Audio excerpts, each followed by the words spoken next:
Boa noite a todos, graça e paz.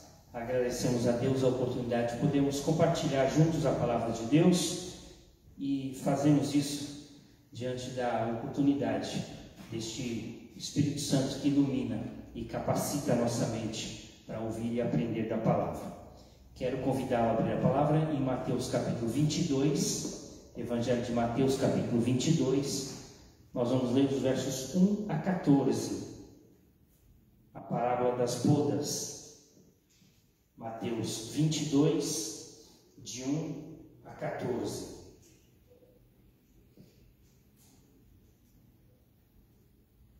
Diz o texto: De novo entrou Jesus a falar por parábolas, dizendo-lhes: O reino dos céus é semelhante a um rei que celebrou as bodas de seu filho. Então enviou os seus servos a chamar os convidados para as bodas, mas estes não quiseram vir.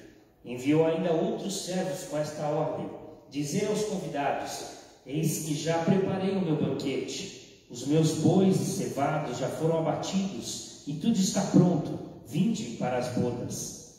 Eles, porém, não se importaram, e se foram um para o seu campo, outro para o seu negócio. E os outros, agarrando os servos, os maltrataram e mataram. O rei ficou irado, e enviando as suas tropas, exterminou aqueles assassinos e lhes incendiou a cidade.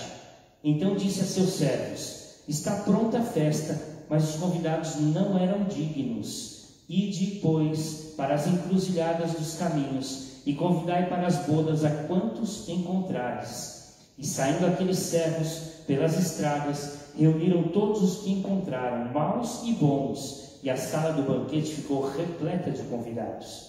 Entrando, porém, o rei para ver os que estavam à mesa, notou ali um que não trazia veste nupcial, e perguntou-lhe: Amigo, como entraste aqui sem veste nupcial? E ele emudeceu. Então ordenou o rei aos serventes: Amarrai-o de pés e mãos e lançai-o para fora, nas trevas. Ali haverá choro e ranger de dentes, porque muitos são chamados, mas poucos escolhidos. Vamos orar? Ó Pai, muito obrigado pela Tua palavra, que sempre lida, traz paz ao nosso coração, iluminação na nossa vida, traz força à nossa fé. Muito obrigado, Deus. Pedimos agora que o Senhor possa esclarecer nossas mentes, e pelo Teu Espírito possamos aprender e viver os Teus ensinos. É a nossa oração em nome de Jesus. Amém, Pai. Todos sabemos das comparações que a palavra de Deus faz, desde o Velho Testamento até o Novo, sobre casamento entre esposo e esposa e o nosso relacionamento com Deus.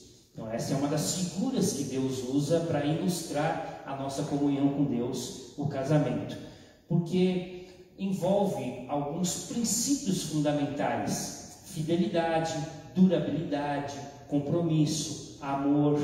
Essas qualidades que nós encontramos no casamento devem também estar presentes no nosso relacionamento com Deus. Jesus agora aplica o relacionamento com Deus na festa de casamento do filho de um rei, as bodas, representando assim também as bodas do Cordeiro. Vale lembrar, o verso 2 começa dizendo: o reino dos céus é semelhante. Portanto, a parábola tem a ideia de aplicar estes ensinamentos desta festa de casamento ao nosso relacionamento com Deus e ao reino dos céus. Ainda vale lembrar, o verso 1 começa com a expressão: de novo entrou Jesus a falar. O de novo dá a sequência do que Jesus já vinha falando no capítulo 21, quando ele conta a parábola dos lavradores maus, dizendo que os judeus haviam rejeitado o Messias, haviam rejeitado o Filho de Deus e por isso deveriam sofrer as consequências. Então Jesus novamente conta uma parábola aplicando ao reino das bodas do rei, do filho do rei, para dizer também que os judeus haviam sido rejeitados porque não acreditaram na presença de Jesus como Filho de Deus. João explica isso muito bem quando ele coloca no capítulo 1, verso 10, muitos são...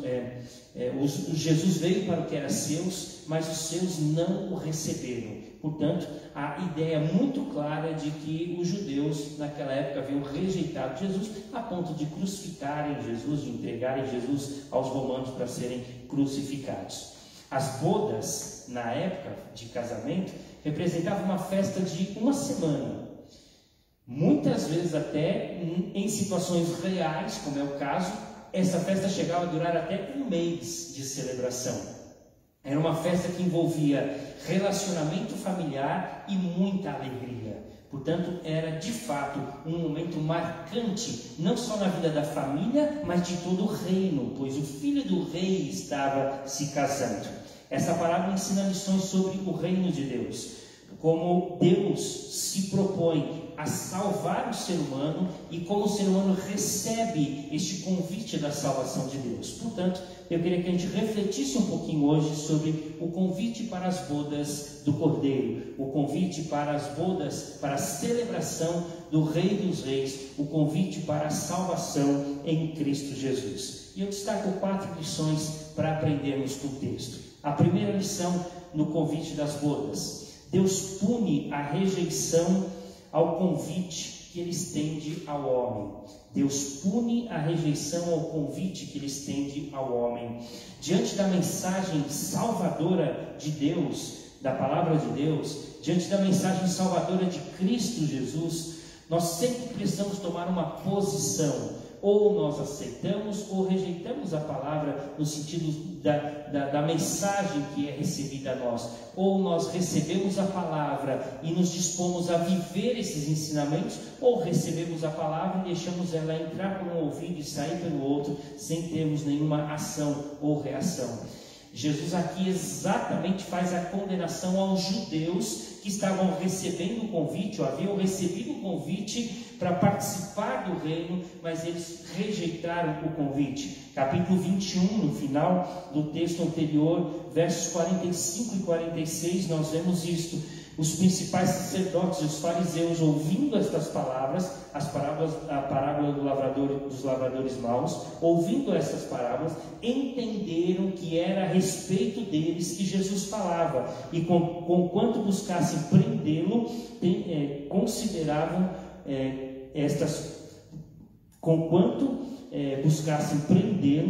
temeram as multidões, porque essas os consideravam como profeta. E ainda no capítulo 22, o verso 15, a mesma ideia, depois da parábola que lemos. Então, retirando-se os fariseus, consultaram entre si como o surpreenderiam em alguma forma. Ou seja, os judeus, ao invés de ouvirem e receberem a palavra, aqueles ouvintes, na verdade, não apenas desprezaram a palavra, como também eles agiram com certa brutalidade, até chegando a maltratar aqueles que haviam levado a mensagem. Na verdade, muitos têm tratado a palavra de Deus, a mensagem salvadora de Deus, com descaso. Muitos têm ouvido a palavra e não têm dado entendimento à palavra do Senhor. Jesus, quando começa o seu ministério, ele traz uma pregação a respeito do seu sacrifício. E ele diz que aqueles que quisessem participar com ele deveriam comer da sua carne e beber do seu sangue. Na verdade, ele estava dizendo fazer parte da comunhão. Mas muitos não entenderam aquela palavra e dizem em João 6, verso 60, depois 66, que muitos disseram que não seguiriam a Jesus porque esse discurso era muito duro.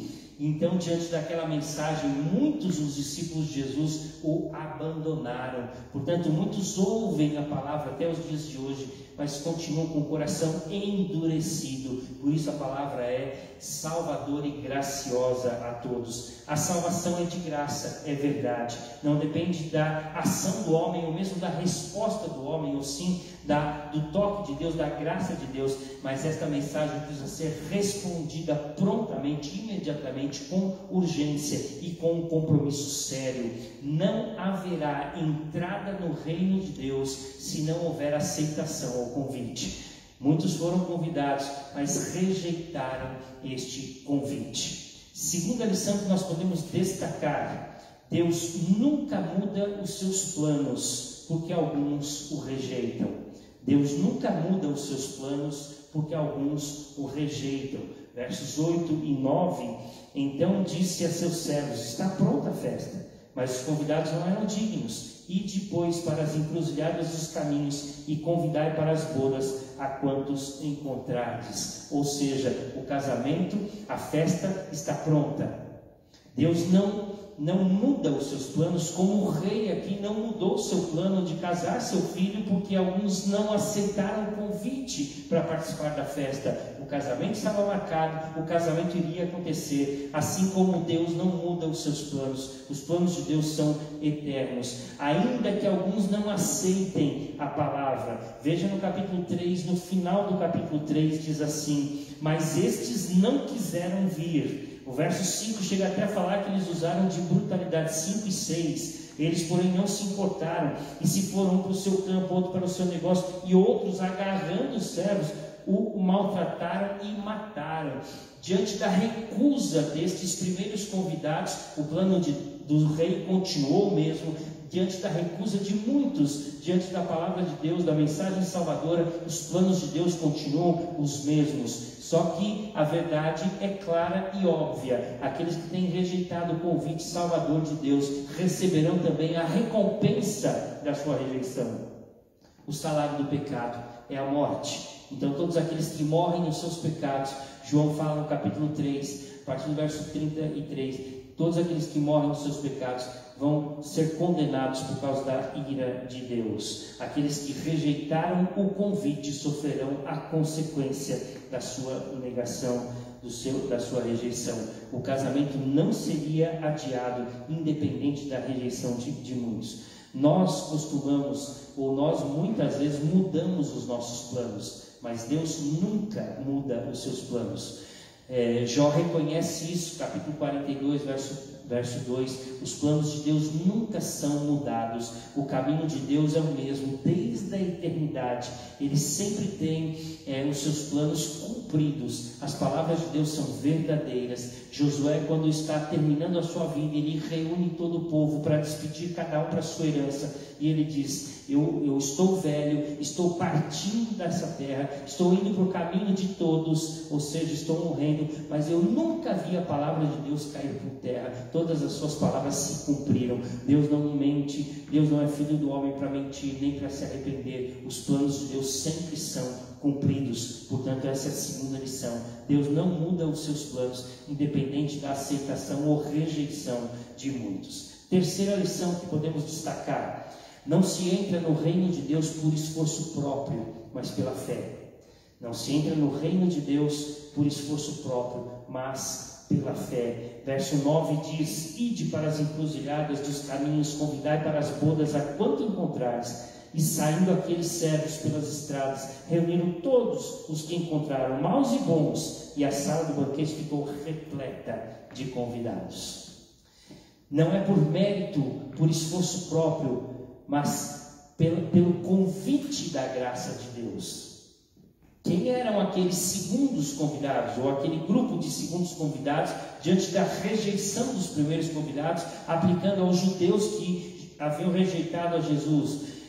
Numa parábola paralela, podemos dizer assim, com algumas diferenças, mas uma parábola paralela das bodas, do casamento também, de um senhor, de um dono de terra. Em Lucas capítulo 14, a partir do verso 21, vai citar ali pobres, cegos, coxos, doentes, aleijados, marginalizados. Ele cita detalhadamente alguns grupos de pessoas que viviam à margem da sociedade. O texto chega a dizer lá no verso 21 de Lucas 14, o Senhor dizendo para os seus servos: vão pelos cantos escuros das ruas, pelos becos, a chamar a todos que vocês encontrarem, aqueles que estão à margem da sociedade. E o texto aqui se refere: chame a todos, maus e bons.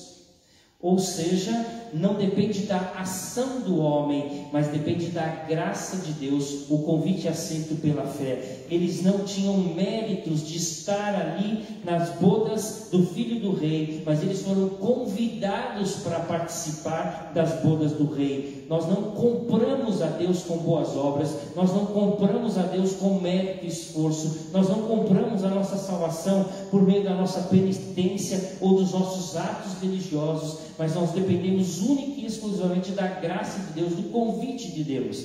Nós podemos pegar aqui um exemplo bem comum, particular a todos nós, do mendigo à beira do caminho, que está sentado com a mão estendida, esperando por piedade alguma oferta para que ele possa comer um prato de comida. Nós somos como esses mendigos, que estamos com a mão estendida, esperando a graça de Deus ser derramada sobre nós, porque sem a graça de Deus não há salvação. Portanto, aqueles que foram convidados é que participaram do banquete. Eles aceitaram mediante convite e não mediante esforço pessoal. Você lembra quando Jesus conta uma parábola de dois homens que decidem ir à igreja e vão à igreja para fazer uma oração? O primeiro fariseu, o segundo publicano. O fariseu na frente da igreja fica em pé e começa a recitar os seus méritos pessoais. E ele diz do jejum, da oração, das boas obras, dos seus atos religiosos, da sua penitência, do dízimo que ele dava à igreja, e batia no peito e dizia: e ainda agradeço porque eu não sou igual àquele miserável pecador que está no fundo da igreja.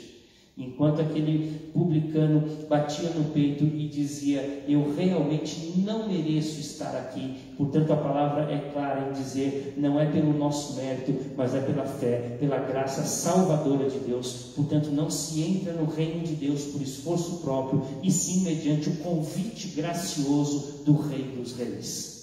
Quarta e última lição que eu quero destacar é que também nós não podemos entrar no convite do rei ou nas bodas do filho do rei de qualquer jeito.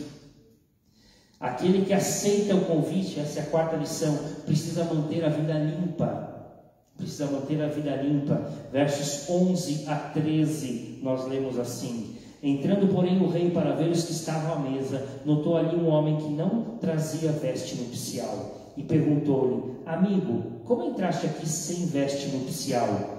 E ele emudeceu. Então ordenou o rei aos serventes: amarrai-o de pés e mãos e lançai-o para fora, nas trevas, ali haverá choro e ranger de dentes. Não é porque todos foram convidados que obviamente mereciam estar ali. Embora fossem coxos, aleijados, doentes, desprezados, marginalizados, dos cantos escuros, dos becos, dos caminhos, das encruzilhadas, mas não há dúvida nenhuma que cada um passou por um armário real para vestir uma roupa digna para estar ali. O rei pergunta: por que você não está vestindo a roupa real? Possivelmente ele quis furar a fila e entrar na frente de todos. Talvez ele quis passar desapercebido, não entrar no armário, pelo armário real, e quis entrar por outro caminho. Ou seja, não importa dele ter sido chamado, mas ele precisava estar vestido adequadamente para a festa do rei. Alguém que não estava preparado não podia estar presente na presença do rei. Aqueles que não estão preparados também não podem estar na presença de Deus. Essa é a lição maior do texto. Tanto é que a conclusão da parábola, verso 14, diz: porque muitos são chamados, mas poucos escolhidos. Não é porque você foi chamado simplesmente você realmente está diante da salvação de Cristo Jesus. O texto de Apocalipse capítulo 3, verso 5: ao vencedor dali que vista de uma vestidura branca, ou seja, ele será limpo dos seus pecados, estará devidamente limpo, lavado, vestido adequadamente para participar das bodas do Cordeiro. Não há lugar no reino de Deus para aqueles que estão com as vestes sujas. Se você pegar o texto de 1 Coríntios capítulo 6, verso 9 e 10, se você pegar Apocalipse 21, 8, se você pegar Gálatas 5, de 19 a 21, você vai ver que aqueles que praticam as obras da carne, você vai ver que aqueles que vivem na prática do pecado não herdarão o reino dos céus. A palavra é muito clara em dizer que aquele que não se arrepender dos seus pecados, aquele que não aceitar o convite da graça de Deus, aquele que não viver pela fé, que não tiver uma vida santa, porque sem santificação ninguém verá a Deus, não poderão estar na presença de Deus. Tinha convidado que estava presente na festa, mas não estava vestido adequadamente, e o rei diz: então tira ele da minha presença. e joga ele onde há choro e ranger de dentes. Esse é um grande desafio para todos nós. Precisamos estar preparados, limpos, para estar na presença de Deus. O verso 14, que é a conclusão do texto da parábola, porque muitos são chamados, mas poucos escolhidos, talvez fique uma pergunta para nós: quem são os chamados e escolhidos? Talvez a gente consiga notar os chamados, talvez nós possamos até enumerar os chamados, mas os escolhidos só Deus conhece, porque só Ele sabe do nosso coração. Só Ele sabe aqueles que realmente estão vestidos de vestidura branca. Só Ele conhece e sabe aqueles que são seus de verdade. Há uma diferença entre a igreja visível e a igreja invisível. Há uma diferença entre a igreja militante e a igreja triunfante. Só Deus conhece aqueles que pertencem a Ele, porque aqueles que são chamados podem, na verdade, não terem sido escolhidos por Deus. Essa não é uma preocupação nossa e nem é um tema para abordarmos ou aprofundarmos agora. Podemos fazer isso em outra ocasião, mas a lição de Jesus é muito clara. Nós fazemos parte das bodas do Rei se nós de fato aceitarmos o convite gracioso de Deus e pela fé estarmos adequadamente trajados, vestidos para aquela ocasião.